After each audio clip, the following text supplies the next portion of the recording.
बघा एक्सरसाइज 1.4.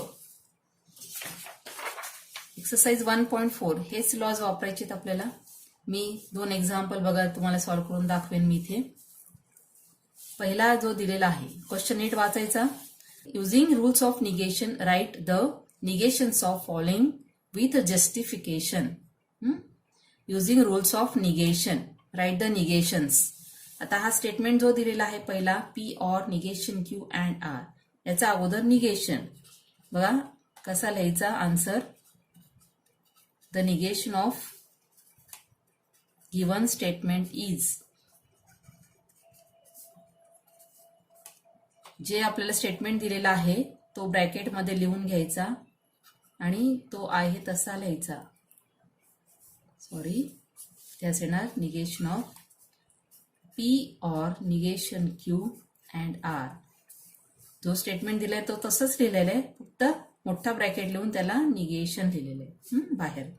आता निगेशन म्हणलं तर फक्त हाच आपल्याला वापरता येतो. निगेशन जेव्हा जेव्हा असेल तेव्हा आपण डी मॉर्गन्स लॉ वापरणार आहे. तर negation of P or Q, इथे काय मध्ये अँड आहे. निगेशन ऑफ याला जर आपण पी मानला तर काय दिसतं आपल्याला पी अँड आर, म्हणजे negation of and. Negation of and, negation of and, negation of P and Q is negation P or negation Q आहे. त्याप्रमाणे इथे कसं लिहिता येईल आपल्याला negation of this first P or negation Q अँडचं काय होणार ऑर निगेशन आर. जस्टिफिकेशन लिहायचं, इथे लिहिणार आपण डी मॉर्गन्स लॉ. त्यानंतर पुढचं आहे पुन्हा इथे इक्विव्हॅलंट साइन द्यायचे. पुन्हा इथे काय दिसतं निगेशन ऑफ पी ऑर, या ब्रॅकेटचं निगेशन आहे, या ब्रॅकेटचं निगेशन आणि ते ऑरचं आहे म्हणून काय येणार इथे निगेशन ऑफ पी ऑर काय येणार अँड होणार निगेशन ऑफ निगेशन क्यू, हा ब्रॅकेट झालं or negation R as it is. हा सुद्धा डी मॉर्गन्स लॉज आहे.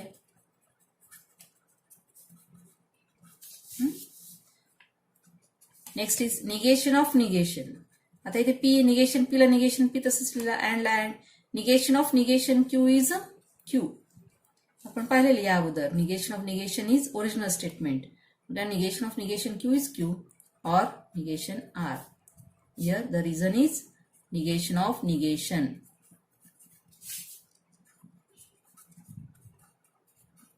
आता पुढे काही आपल्याला कुठलं निगेशन काय वापरता येणार इथपर्यंत आन्सर आहे. So this is the final answer. This is the negation of given statement. Now next question is rewrite the following statements. Rewrite the following statements without using if then.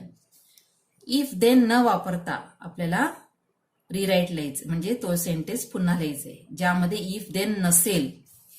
If then नसलेला sentence लिहायचंय पण ह्याचं equivalent असणार आहे. आता if देनचं statement आहे तर P statement means a man is a जज. Late P means man is जज. Q statement means he is honest. मग गिवन स्टेटमेंट काय दिलेलं आपल्याला. Given statement is P implies Q असं दिलेलं आहे. तर आपल्याला माहिती आहे but P implies Q is equivalent to negation P or Q म्हणून काय येणार therefore given statement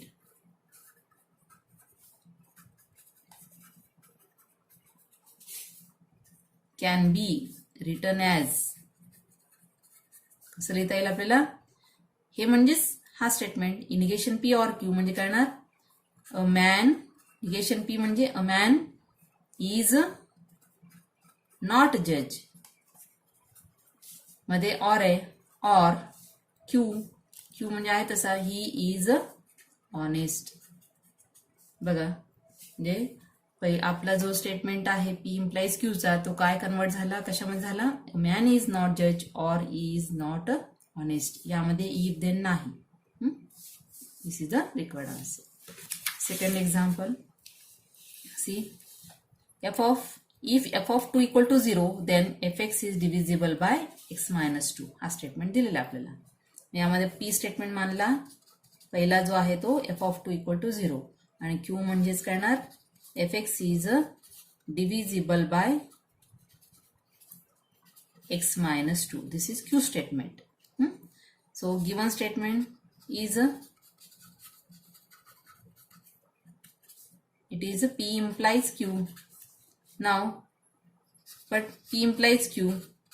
P implies q means it is a negation p or q. Therefore, given statement can be written as, कसं लिहिता येईल आपल्याला, negation p. Negation p म्हणजेच याचा negation म्हणजे काय येणार, f of 2 इक्वल टू 0 चं काय येणार, निगेशन म्हणजे नॉट इक्वल टू, मध्ये ऑर आहे, ऑर क्यू स्टेटमेंट आहे तसा f of x is divisible by x minus 2. समजलं, यामध्ये कुठे इफ देन नाही. So this is the required answer. समजलं. आता थर्ड क्वेश्चन दिलेले आपल्याला काय विचारलं, without using truth table prove that. Truth table न वापरता आपल्याला हे दोन स्टेटमेंट जे आहेत लॉजिकली इक्वॅलंट आहेत हे प्रूव्ह करायचं आहे. ट्रूथ टेबलने आपण काय केला होता, पी क्यू टेबल तयार केले होते, आपण कॉलम नंबर लिहिला होता, मग ते कोणते दोन कॉलम इक्वल येतात ते बघितलं होतं, त्यावरून आपण हे लॉजिकल इक्विव्हॅलंट आहे ते सांगितलेलं होतं. पण इथे काय म्हणले, without using truth table. Question नीट वाचायचं आहे. आता इथे विदाउट युजिंग ट्रूथ टेबल म्हणजे इथे आपल्याला लॉज वापरावे लागतील. हे लॉज जे आहेत यापैकी एक लॉ वापरावा लागेल आपल्याला. बघा इथे left hand side is P or Q and P or negation Q. Left hand side is we have taken and we have to show that it is equal to P. Now left hand side is P or Q and P or negation Q. इथे काय दिसतं आपल्याला, दोन्ही एक और एक and पुन्हा और. मग इथे P कॉमन आहे म्हणजे हा एक और एक अँड असलं की आपल्याला कोणता वापरणार आपण, लॉ, डिस्ट्रीब्युटिव्ह लॉ. बरोबर आहे. मग इथे कॉमन जो आहे तो बाहेर लिहायचा. त्यानंतर इथे ऑरला ऑर, इथे ब्रॅकेटमध्ये पहिला इथे क्यू लिहिणार आणि मधला इथे अँड लिहिणार आणि पुन्हा निगेशन क्यू. बघा पुन्हा एकदा पी ऑर क्यू येणार, अँड मध्ये येणार पी ऑर निगेशन क्यू. आहे आपला ओरिजिनल स्टेटमेंट. इथे रिझन लिहायचा. It is a distributive law. कुठे आहे डिस्ट्रीब्युटिव्ह लॉ, बघा इथे distributive law. It is P or Q and R.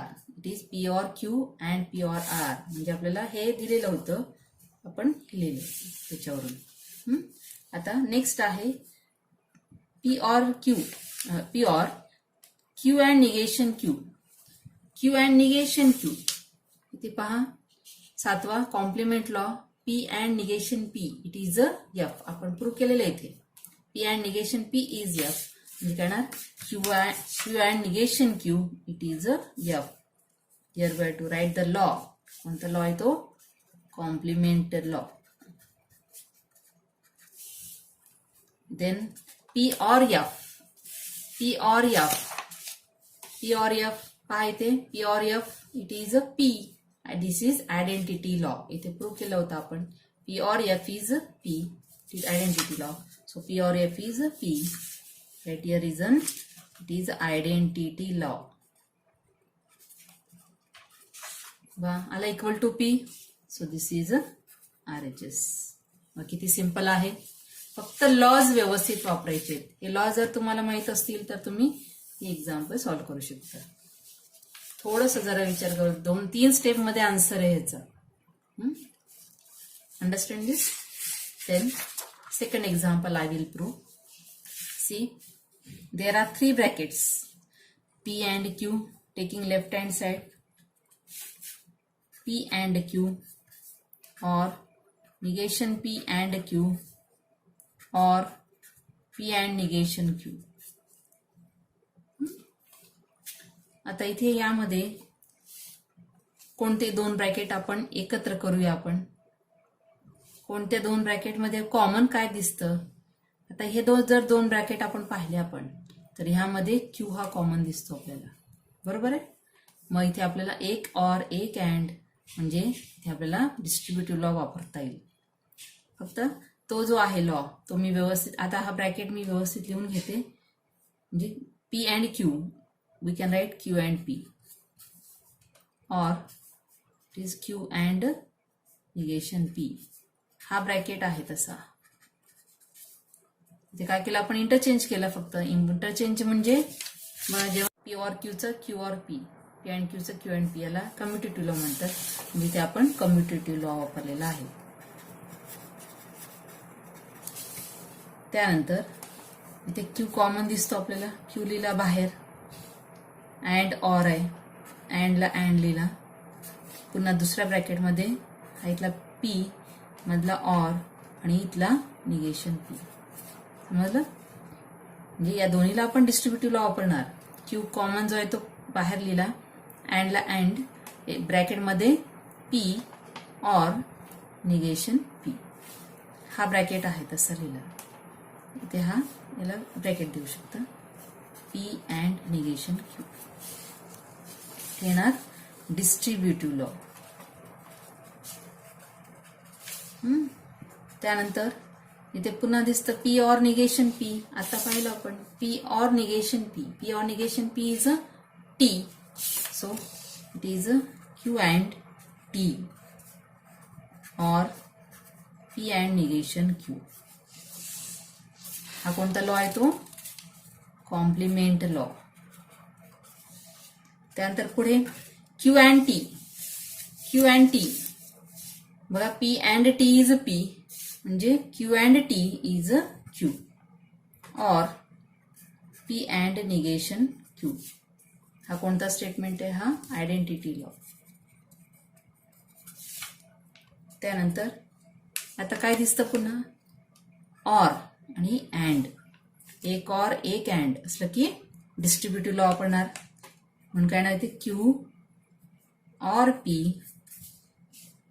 And Q और negation Q. Write the reason. Distributive law. बघा डिस्ट्रीब्युटिव्ह लॉ केव्हा वापरतो आपण, एक और एक अँड असेल. इथे कॉमन काढलेलं आहे. बघा हे जर कॉमन इथे काढलं आपण तर इथे दिसतं आपल्याला लेफ्ट हँड साइड आहे आणि हा राईट हँड साइड. आता पुन्हा हा bracket Q or negation Q. इथे जसं आपण पाहिलं आपण P और निगेशन P चं T, तसं Q or negation Q it is a T. This is called as complement law. आता या ब्रॅकेटला जर P मानला, P and T, P and T it is a P. This is identity law. P and T is a P, identity law. So P and T is P. P means Q or P. This is a identity law. आता काय prove करायचे, P or Q. मग Q or P म्हणजेच P or Q. Interchange करता येतं आपल्याला. दिस is a commutative law. आलं का आन्सर. बघा काय केलं आपण, पुन्हा एकदा सांगते. हे दोन ब्रॅकेट जे आहेत, तीन ब्रॅकेट्स दिलेत आपल्याला. दोन ब्रॅकेट आपण कन्सिडर केले.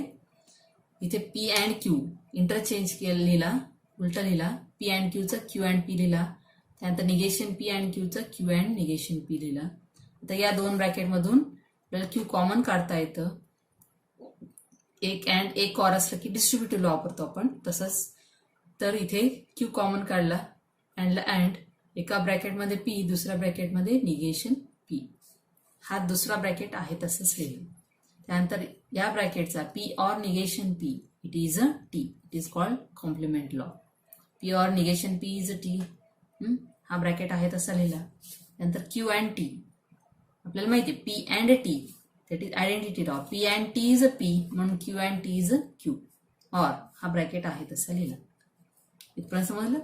आता पुन्हा इथे काय आपल्याला आन्सर बघायचा. आन्सर काय प्रूव्ह करायचं आपल्याला, पी ऑर क्यू. म्हणून कारण इथे अजून आन्सर आलेलं नाहीये, तर पुन्हा आपल्याला लॉ वापरता येईल. क्यू ऑर, इथे काय दिसतं, एक ऑर एक अँड. जेव्हा एक ऑर एक अँड असेल तेव्हा डिस्ट्रीब्युटिव्ह लॉ वापरायचा.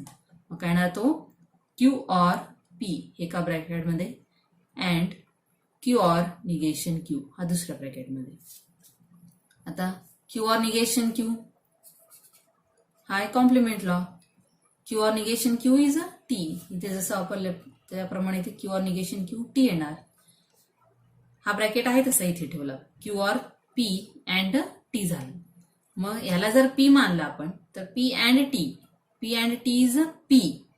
म्हणून काय येणार, P and T, it is identity law. P and T is P. पीला पी म्हणजेच Q or P.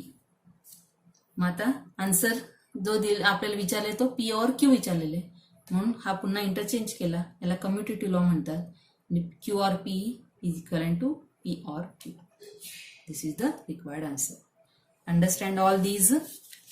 I have solve these examples. मी तुम्हाला सॉल्व करून दाखवलेलं आहे. अल्जेब्रा ऑफ स्टेटमेंट्स महत्वाचे आहेत. आपल्याला पुढचा जो पार्ट बघणार आहे आपण त्याला सुद्धा हा लॉ वापरायचा आहे. म्हणून पुन्हा एकदा मी एक्सप्लेन करून दाखवलेलं आहे. एक्सरसाइज 1.4 चे ते दोन एक्झाम्पल. निगेशन म्हणलं तर तिथे डी मार्गन्स लॉ वापरायचा. त्यानंतर if then rewrite the sentence. If then नसलेला स्टेटमेंट आपल्याला लिहायचा होता, तो लिहून दाखवलेला आहे. त्यानंतर इथे क्वेश्चन 3 हा जो आहे तो without using truth table. Truth table न वापरता आपल्याला हे इक्विव्हॅलंट आहेत हे दाखवायचं होतं. दोन एक्झाम्पल मी तुम्हाला सॉल्व्ह करून दाखवलेलं आहे. त्याप्रमाणे बाकीचे सर्व एक्झाम्पल तुम्ही सॉल्व्ह करायचे आहे.